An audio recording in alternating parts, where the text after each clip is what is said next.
Bonjour, ce cours s'adresse à des élèves de Terminal SP. On va étudier les énergies. Quelques rappels. Le travail d'une force telle que dessinée, donc une force qui s'exerce sur un objet selon un trajet AB. Alors, je donne les définitions. On retient surtout la seconde ligne où le travail de F de A à B soit donc la force fois le déplacement fois le cosinus de l'angle entre les deux, ici alpha. Alors, le travail s'exprime en newton, c'est une énergie. Un exemple, si la force est perpendiculaire au trajet, l'angle fait 90 degrés, ainsi le cosinus est nul, la force ne travaille pas. C'est le cas pour les forces perpendiculaires au trajet. Si l'angle est supérieur à 90, le cosinus va devenir négatif. En l'occurrence, c'est le cas, donc cos alpha négatif, et le travail sera dit résistant, car la valeur va être négative. La force s'oppose au mouvement, si on reprend bien les formules du cours. On va prendre le cas suivant, où cette fois-ci l'angle alpha fait pi, ou 180 degrés, et cos pi, ça fait donc moins 1.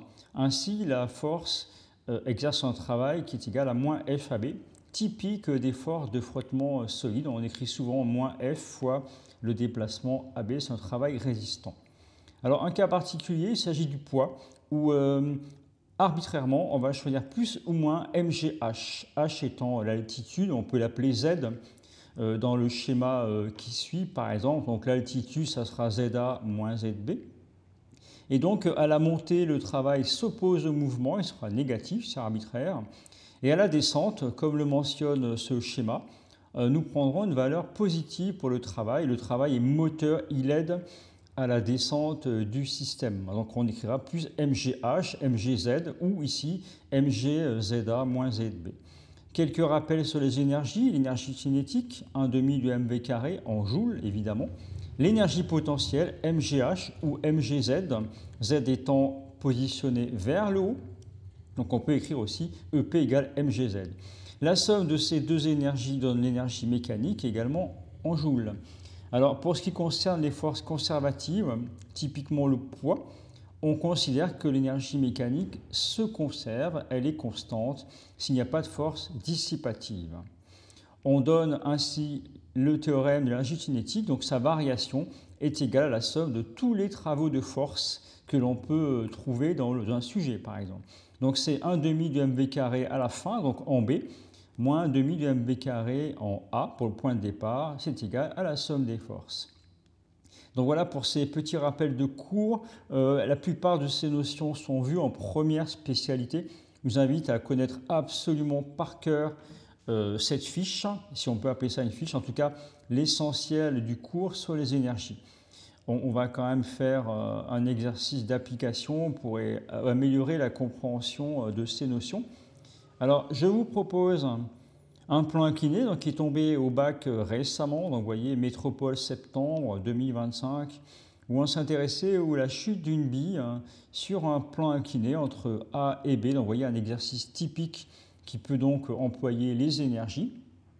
Donc on voit le système, la dénivellation H par projection, une bille qui va rouler sans glissement, autrement dit on ne va pas considérer les frottements, quelques données sur les masses volumiques, et on vous dit aussi dans le sujet que cette expérience a pu permettre de déterminer la valeur de G, c'était l'objet de cet exercice, on ne traitera pas cette question. En Q1, déterminer la masse volumique, bon, on a un diagramme avec les trois énergies évoquées précédemment, et quelques questions, et notamment une application qui est intéressante où on utilise un script Python. Ça tombe extrêmement souvent, donc on va le traiter pour cette question. Et on ira jusqu'à la question qui concerne la vitesse atteinte en fonction du temps.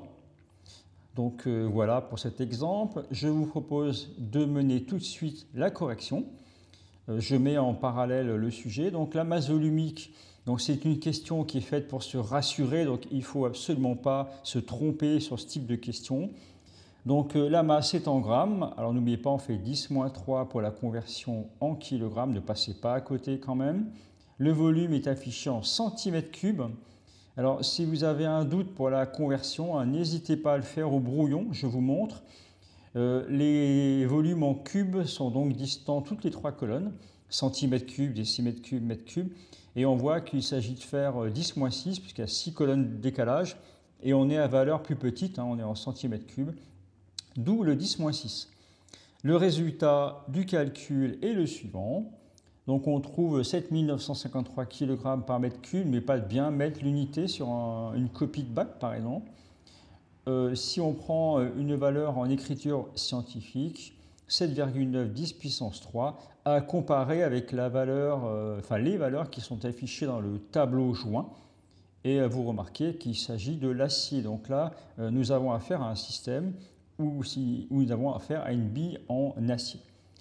Question suivante. Donc en Q2, donc on va voir un petit peu ce qui est demandé dans le sujet. Donc un sujet très récent, je vous invite vraiment à le travailler à fond.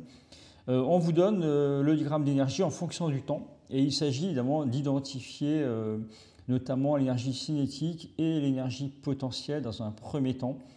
Alors l'énergie cinétique, sur une copie, vous pouvez tout à fait écrire l'expression. Et il faut justifier la courbe. Alors on a une chance sur 3. Alors je propose, c'est une façon de répondre à la question, il y en a d'autres, d'écrire le théorème de l'énergie cinétique entre A et B. Donc ça permet de réviser également, on a le travail du poids, et attention, n'oubliez pas, le travail de la réaction du support. On va représenter ça tout de suite. Donc nous sommes à la descente, le système descend, la dénivellation, donc plus mgh, le grand H. Et je représente ici la bille, le système étudié, la réaction du support qui est orthogonale au trajet. Donc on a un angle droit entre R et AB. Et on a vu précédemment que ainsi, la force ne travaille pas. On peut quand même écrire l'expression RAB cosinus entre R et AB. Donc l'angle fait pi sur 2, donc le cosinus est nul, donc le travail est nul. C'est une force qui ne travaille pas. Donc la seule force conservative à un travail, mgh, c'est le poids. On écrit le membre de gauche pour le théorème de l'énergie cinétique. Voilà, le point B, l'arrivée, le point A, le départ. Alors après, il faut interpréter un petit peu. MGH est forcément positif comme terme. Du coup, la différence à gauche est également positive. On peut en déduire que 1 demi de mvb carré supérieur à 1 demi de mva carré. Donc ce qui signifie qu'au cours du mouvement, l'énergie cinétique augmente lorsque la bille descend le plan incliné. Donc par identification, on peut supposer qu'il s'agit de la courbe rouge sur le graphique. De même, une petite remarque, 1,5 de mva carré est nul, parce que la bille initialement n'a pas de vitesse, vous voyez, comme c'est mentionné au début. Donc la vitesse est nulle. Donc là, on peut évidemment considérer qu'il y a une augmentation d'énergie cinétique au cours du mouvement entre A et B. Donc on peut identifier la courbe. Il s'agit de la courbe rouge, ici la courbe 1. Donc voilà pour une justification assez bien argumentée qu'on peut attendre sur une bonne copie. Je vous invite à réfléchir là-dessus. Tout dépend vraiment de votre rédaction pour mériter l'ensemble des points assignés à cette question. Alors, autre courbe à définir, on va partir sur l'énergie potentielle de pesanteur. Alors, initialement mgz, z étant la dénivellation, et à t égale à 0, on peut remarquer que z est égal à h. Dans l'énoncé, on vous signale que l'origine de l'énergie potentielle est prise à z égale 0, donc en bas du plan incliné. Donc on voit qu'à l'instant initial, on a une altitude h qui n'est évidemment pas nulle, qui est positive. Et au point B, donc énergie potentielle au point B, donc EPB. Et là, effectivement, au point B, on n'a pas d'altitude par rapport à l'origine, la référence. Donc 0 joule. Bilan, au cours du mouvement entre A et B, l'énergie potentielle va décroître. Donc en faisant cette analogie, on peut en déduire que la courbe va correspondre, et il s'agit de la courbe qui est en pointillé, qui est avec des points verts sur le diagramme qui est donné.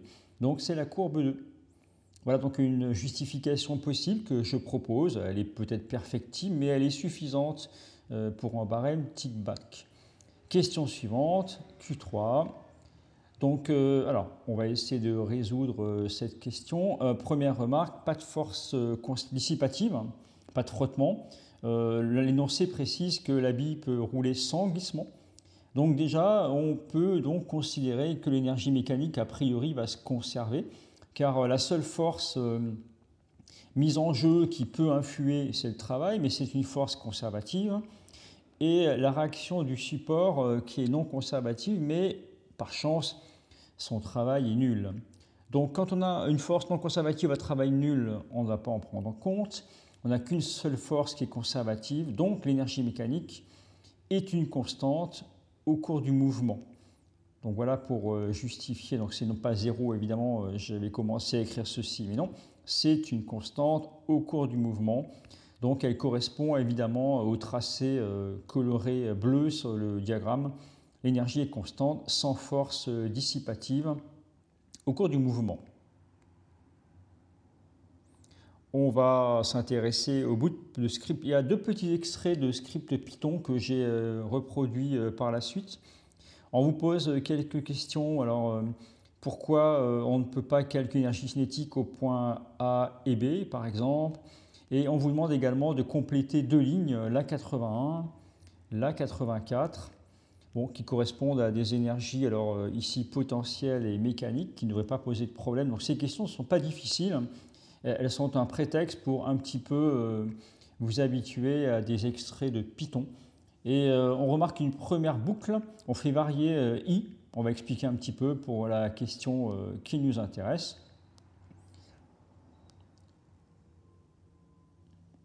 Donc j'ai reproduit à droite le bout de script Python. Alors quand on vous dit, on fait une boucle, hein, for i in range 1 jusqu'à n-2, donc on fait varier i de 1 à n-2, et on va créer des listes, donc en Vx, en Vz, donc la variable entre crochets i signifie qu'on va incrémenter comme ça i. Et si on regarde bien, j'écris par exemple ici pour i égale 1, par exemple, la première valeur possible, on voit qu'en remplaçant i plus 1 et i moins 1, on a donc t2 moins t0. Et on voit qu'on prend donc en compte une vitesse qui va s'appeler V1 probablement, parce qu'on commence entre 0 et 2. Donc on ne va pas pouvoir accéder à la vitesse initiale qui correspondrait à T0, donc VA. Même chose pour B, on n'atteint pas le point N final, mais N-2. Alors, bon, c'est une façon de répondre. Ensuite, on vous demande de compléter le script Python. Alors, on propose quelques valeurs constantes, bien sûr, la masse et G. Et on construit ici une boucle qui va permettre d'incrémenter les valeurs de I et de calculer, comme ça, in fine, les valeurs de Vx, de Vz, entre le point I égale 1 et n-2.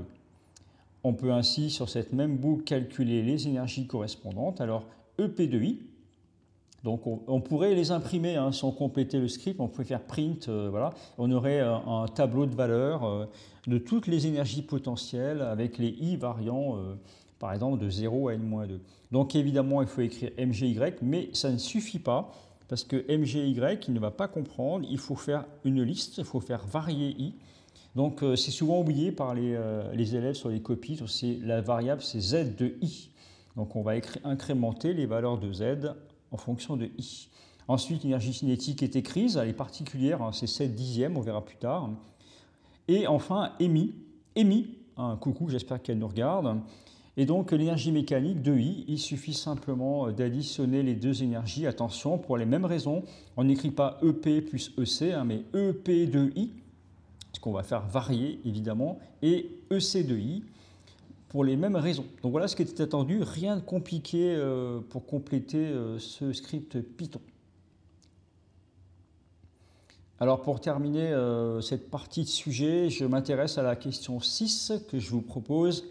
Alors préalablement, on vous dit qu'en raison de ce système qui est particulier, parce que la bille tourne également dans la descente, alors tout calcul fait, l'énergie cinétique, ce n'est pas 1/2 de mv carré, mais 7 dixièmes, peu importe, on vous le propose.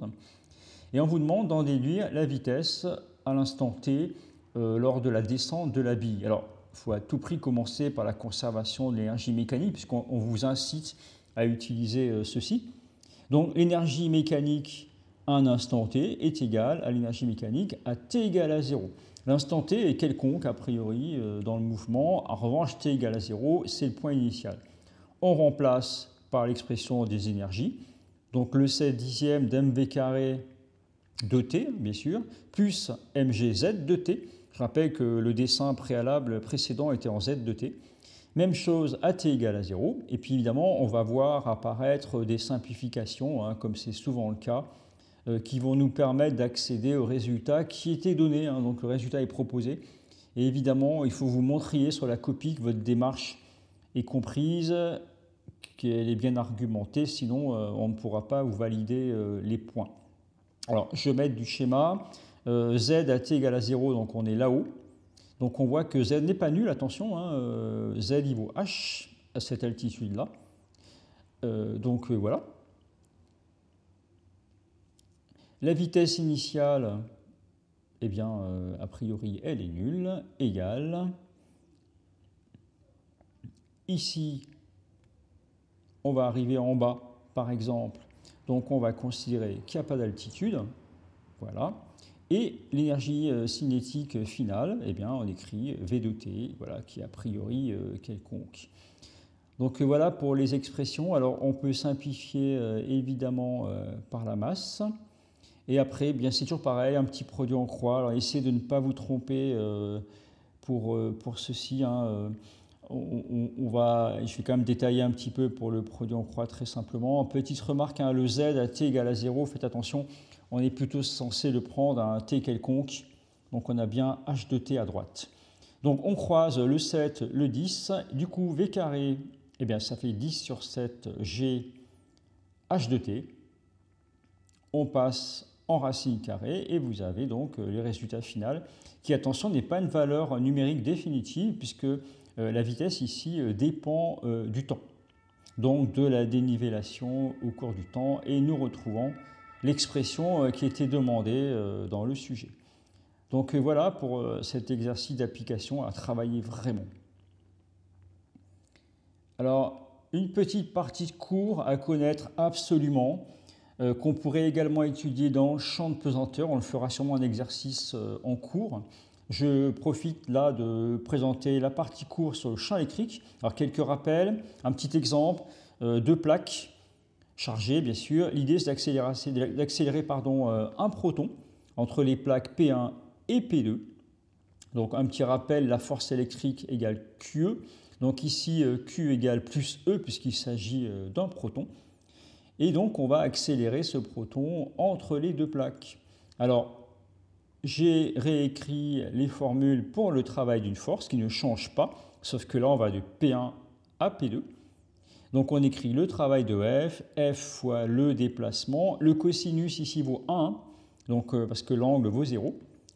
Et donc on sait que le champ électrique c'est U sur D. Donc vous voyez, simplement en remplaçant E par U sur D, on trouve l'expression de cours bien connue. Hein. Le travail de la force électrique, c'est E fois U, U étant la haute tension. Voilà. Le théorème d'énergie cinétique se résume donc à ceci. Variation d'énergie cinétique, c'est donc égal à E fois U entre deux plaques électriques, deux plaques chargées, donc avec une particule soumise à un champ électrique. En l'occurrence, ici, j'ai choisi un proton. Donc on va essayer de voir un peu tout cela.